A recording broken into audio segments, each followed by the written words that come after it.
Good evening, good evening, good evening. Welcome to day three. We done made it through, y'all. We made it through. So today, first of all and foremost, before I get started, I have my thank yous down at the bottom, but I actually would like to just send a shout out and a thank you to the men of Alpha Kappa Sigma chapter of Phi Beta Sigma fraternity Incorporated, Petersburg, Virginia, the premier chapter of Petersburg. I thank you guys for sponsoring and just putting it out there for everyone to come on and watch. And I thank all of those who signed up for the 3-day challenge and the webinar that we had for today. This has been awesome and amazing for me. I hope it's been the same for you. Today, I'm not going to be before you long because I believe that time is important for number one, and time is valuable.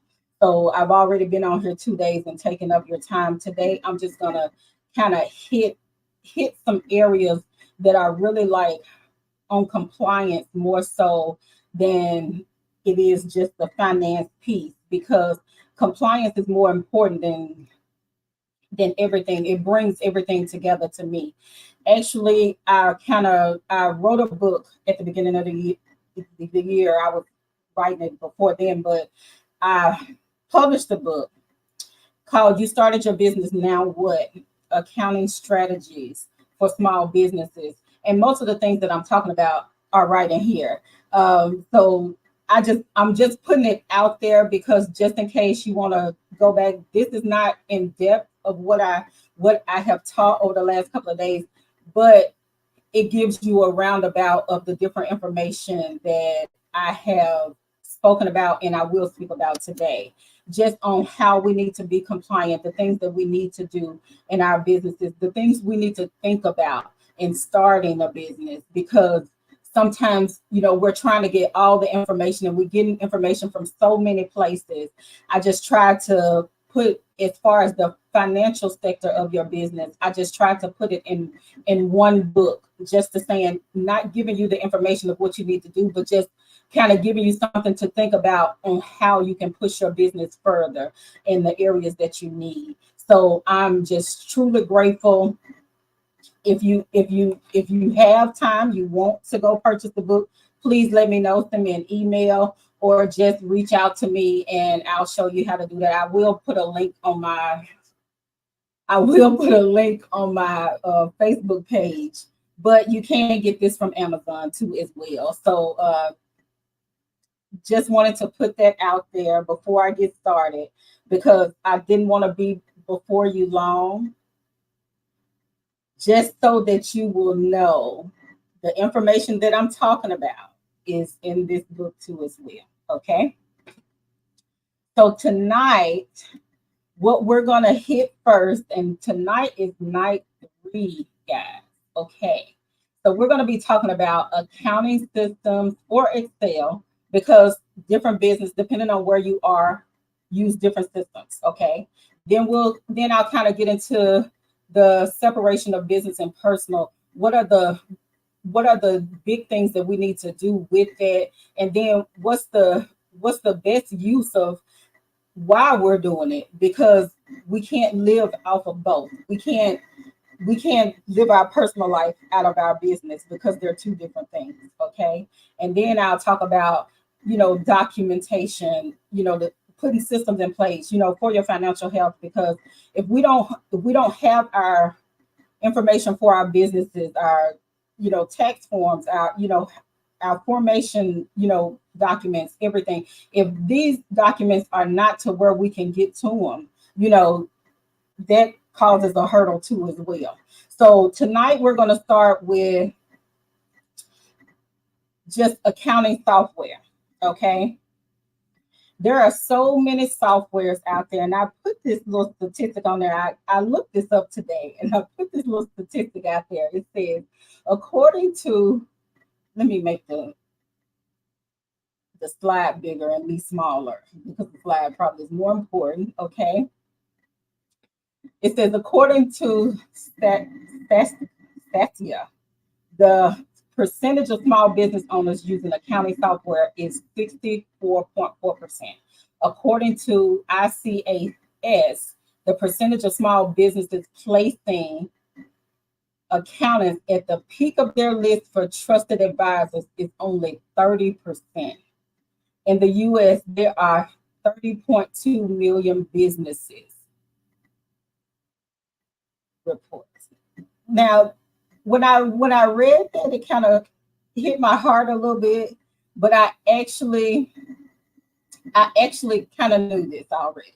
Okay, people don't really go to accountants until the last minute, and the reason why I say that is because most people, they've either heard from someone else that does the business that they want to do, how to do, and they kind of pick that way to do it, or they either like, okay, I could do this myself. I'm just starting out, so I don't need to entrust anything to an accountant. Okay. So, but what I really want to say is, like I said last night, I really think that everyone should have an accountant or somebody that they trust, and hopefully an accountant or a tax person or something where you can get true information from when you're starting your business. It is very important. I just wanted to put that out there. When I read that, I thought that was, when they said 30%, only 30% of businesses trust and have a trusted advisor that they go to. I thought that was really, really crazy. But I understand. So most people have business software after they get to a point in business to where they think it's easier. And yes, it is easier from time to time, depending on where your business is. There are so many softwares, accounting softwares that you can get for your business to use. I put these on here just to kind of put them out there because most people go to QuickBooks, but there are so many other accounting softwares that you can use. So it's QuickBooks, Sage, FreshBooks, Soho Wave, and it's so many more. I think that people should use the one that complements their business. Okay, find something that complements your business. Everybody use QuickBooks, but just like I said last night, QuickBooks is not your accountant. Okay, and that's what most people think. They think they get QuickBooks, you set your bank up, all your transactions go in, they get fed in, and you think that that's your accountant. They are not your accountant. Okay, they actually, all it is a system that compiles your information, and therefore you will still have to go through and put it in the right format, or put it in the right account. And this is where your chart of accounts, when you have a software system, this is where your chart of accounts come in. I think I said something about this maybe on the first or second night, because it has to do everything with your P&L. Okay, so you know how you seen all of those accounts last night from your P&L, all of those are accounts from your chart of accounts. So what I usually would like to tell people is, if you have a chart of accounts that has so many accounts that you don't know where to put anything, that is not a good chart of accounts, and you will get so lost in the sauce. Okay, what I would like for people to do is see how your business is running. See the most accounts that you use the most. Maybe you travel, maybe a lot of people take people out to eat. These are just the basic ones that people do. And make your chart of accounts the way that your business moves. Okay, because that will be the best way to that. If you have to go in, you know what you did. Now, what I did is I have a financial template. I know you really can't see it and it's kind of small, but I have it on Excel that I give out to people, that I give out to small businesses. And what it does is it have at the top, you can put the name of your business or whatever. But on income, this is what I call a simple P&L for a business that maybe just getting started, maybe a year in, or something. This is just something to to keep you in line per se. I actually still have a client. She still actually uses, she uses spreadsheet. She give it to me every tax year.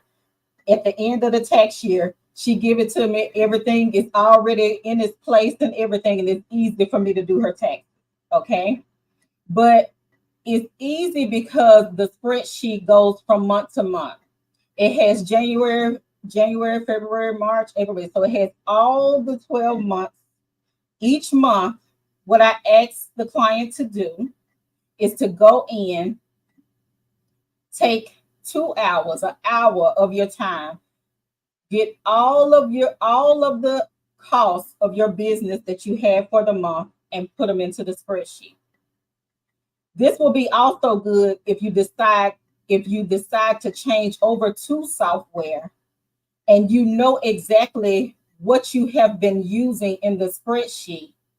You put those accounts into your software, into your chart of accounts. So therefore, you know that these are the ones that you are consistently using, and then you can add to that on top of it. Okay.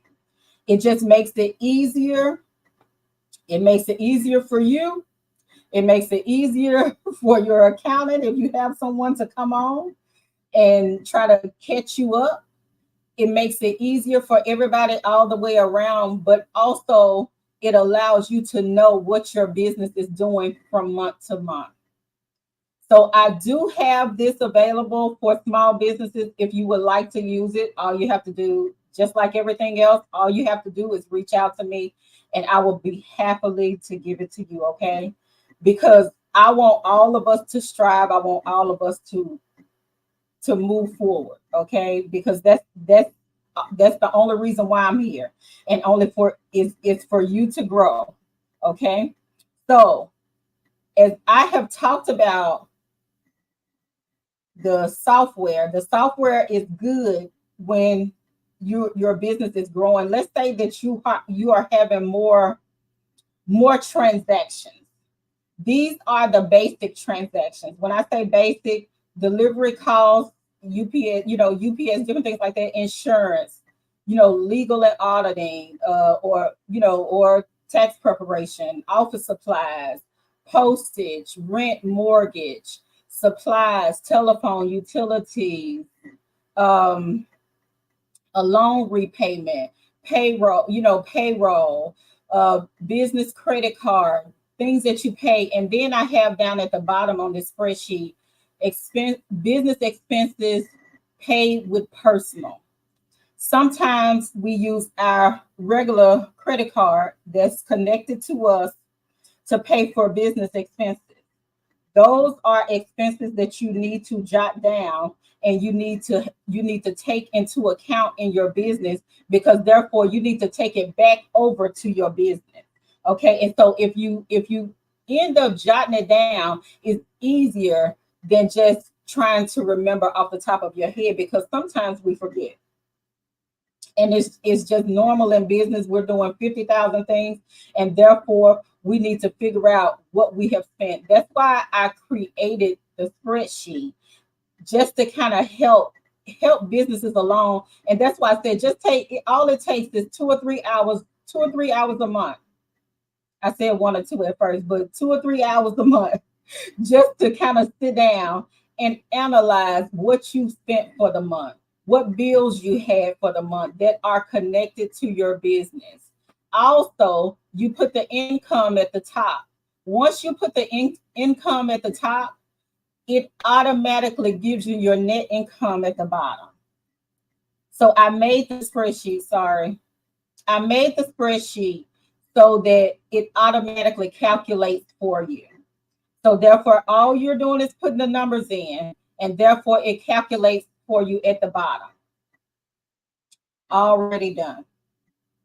So that's all I'm really going to talk about with that one. If you want the spreadsheet, please reach out to me and I'll send it to you.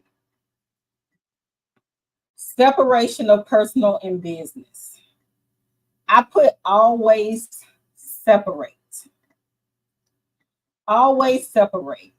Instituting a clear separation of personal and business will keep He will help keep your assets from potential business related liabilities. Although some people have limited liabilities companies, we know that limited liabilities companies, although they said that they cannot get to you, they can get to you at some point. If your paperwork is not clear and concise, they can say that you use some of the business for yourself and you will be liable for some of the activities that you have done.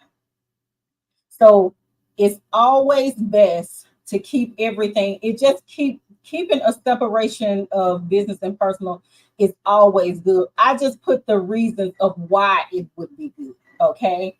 Keeping separate business and personal accounts will allow for better financial organization and clarity. It will help people when they go to look at your finances. They're not looking at you that took a trip to Orlando. They're not looking at you that took a trip to Fiji somewhere and asking, okay, did you take the whole business or did you just go? Now, this is different from you putting it in your business and you putting it under travel because you traveled there and you worked. This is something totally different. Okay. So I just want to clarify that. It's different with business travel or something to that effect. If it's all business, it's all okay. But if it's personal, you put that to your personal account, okay? Because it just keeps everything clean. Because even if you spend money from your personal account, you can always put that over to your business.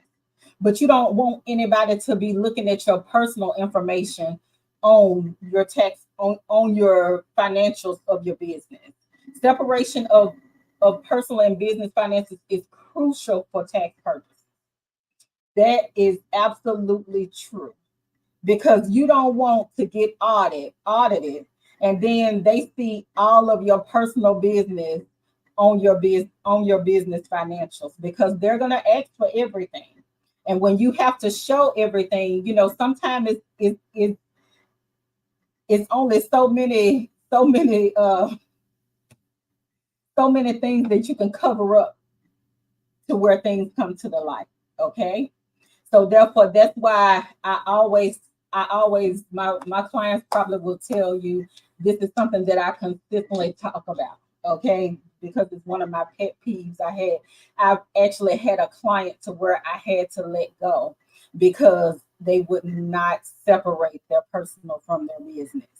When I seen family trips to Disney World and different things like that, and it just it's hard for me to explain, and it's not a matter of the business explaining it. I have to explain it too because I'm supposed to be your accountant. So therefore, it's all about, just like this next one says, professionalism and credibility for your business. It's all about that. We want to make sure that us going into business, everyone, that we are professional, that people see that we are professional and we are a true business. That nothing, that we don't have to cover anything up or anything like that. You can trust us as a business owner. That's how I think about it. I think about us being trustworthy in the things that we do. Separation of personal and business finances allows you to make better informed decisions regarding your business financial health and growth. If you are mixing personal and business, you actually don't know how much you made, believe it or not, because at some point you need to grow your business. And in growing of your business, if you don't know, if you consistently putting your personal charges into your business finances, and taking from your business, you don't know what your business has made. So it's just something that I want, and all of this is really like compliance. It's just something that I want business owners to think about and moving forward in business, and just making sure that everything is separated and everything is in line with what they're doing. Okay. So the last and final thing that I wanted to talk about was documentation for your financial health. Like I said, all of these things that I'm talking about are in my book. Okay. So documentation always maintain secure and well organized documentation. What I'm getting to the point now to where I'm telling my clients to, if you're spending money for your business, if you're going out, I would say, unless you're going out to eat or something like that, something that is clearly defined on your business checking account or something like that, keep a copy of your documentation or a receipt of something that you purchased. What you can do, I've been telling clients, make a monthly folder. These are my receipts, everything that I paid for this month. And even if you do it monthly, I actually do it the way that makes sense to you, because everybody don't keep track of things in the same way, and everybody's mental state is not the same. So therefore, find a documentation system that's good to you. And therefore, you could do number two, regularly review and update your records to ensure accuracy and importance. You want to always make sure, even your tax forms, make sure everything that's pertaining to your business is in one spot to where you can get to it clearly and know where things are. Because just like today I had a busy day and I was up and down. And I was up and down because today is the last day of February. And what happens on the last day of February? You have to file your 1096 if you had contractors that you paid $600 or more and you had to give them a 1099. Your 1096s were due today. So they needed to go out and be postmarked to the IRS on today. Okay.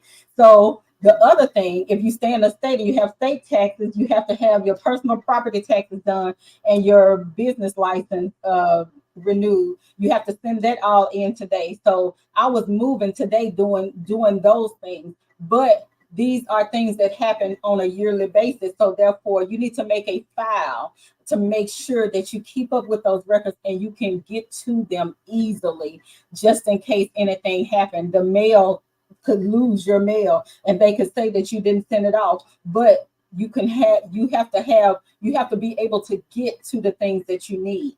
Okay. So the next thing, implement good practices. That goes back to me saying, get you a good filing system.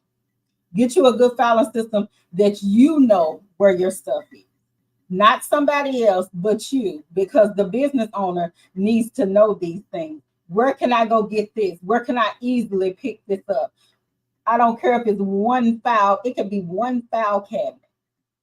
To that at the end of the year, you can pile everything up, set that to the side. You know that everything that you have for that year, that's for that year. So by keeping good records of license, permits, contracts, and other legal documents, you demonstrate compliance, protecting your business from legal issues. From legal issues. There are so many things that can happen. And the most thing we are scared as business owners, if somebody come and say something, if the IRS come, or if somebody come and try to say something about our business license, we always want to make sure we are compliant. Compliance is key to business. And then the last thing, keeping financial records in order shows you manage your finances effectively. The worst thing we can do as business owners is, and the reason why I start with small businesses, because we are the ones that allow things sometimes to get out of control. And when I say get out of control, by the time we call somebody, we'd be like, okay, I got about a year's worth of stuff that needs to be looked at. And I actually don't know where to start or begin. And so therefore, when accountants come in, or somebody that's coming in to help you, accountants, bookkeepers, or somebody like that, and then they have to charge you enormous amounts of money just to clean up finances because we were so busy making the money, we didn't take control of the money. And it's something we should always think about.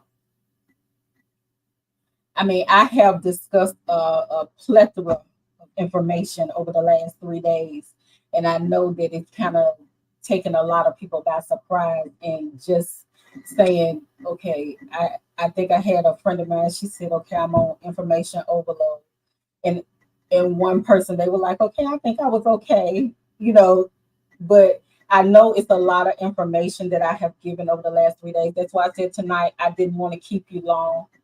If I'm still offering, if you want any of the PowerPoints, please reach out to me. I will send them to you. I also would like to tell everybody thank you, thank you, thank you, thank you again. I can't thank you enough for just taking the time, because, like I said, time is precious and time is valuable. Okay. I am a person that just wants your businesses to grow, and for you to run your businesses right. Is we've done enough with businesses, not knowing where to go or what to do. Always reach out. Always reach out to somebody, an accountant, a tax person, or somebody that can give you some clear and concise information on how you need to move into your business. I do offer 30-minute free consultations if anybody needs one for their business, just to kind of talk it through. I do offer paid consultations that last like an hour. It depends on what you need. I offer a lot of things with my business, but mostly I just actually want your businesses to grow. And over the last 3 days, I know I have given a lot of information. If anybody, because we're coming down to the end, I only really wanted to do 30 minutes tonight, so I'm hitting it right on the head. Okay, so if anybody have any questions or anything that they want to say, please let me know. You can put it in the chat. But I just wanted to make sure that I gave out all the information. There is actually so much more. I probably didn't even hit the nail on the head with everything. My clients, they know we'll be talking about this year, because this is what I'm transitioning them into this year. But I really want everybody to just have information. I believe information is key in businesses and everything alike. I know I just kind of touched the surface of what businesses should be doing, how they run, and different things like that. But I just wanted the information to get out there. And I probably do one of these once every year. So I'll probably do one again. I want to say next year, but that may not be the case.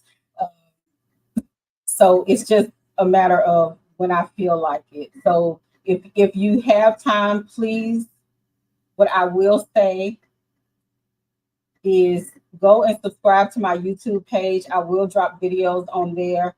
Please like my Facebook page if you get a chance to go on Facebook, if you have not already. And I'm actually not seeing any questions, so I'm thinking that everybody is good. So I just want to say thank you, thank you, thank you, thank you for watching for these last 3 days. Thank you for giving me your time and your attention, and I really, really appreciate you. Enjoy your evening and be blessed. Have a good evening.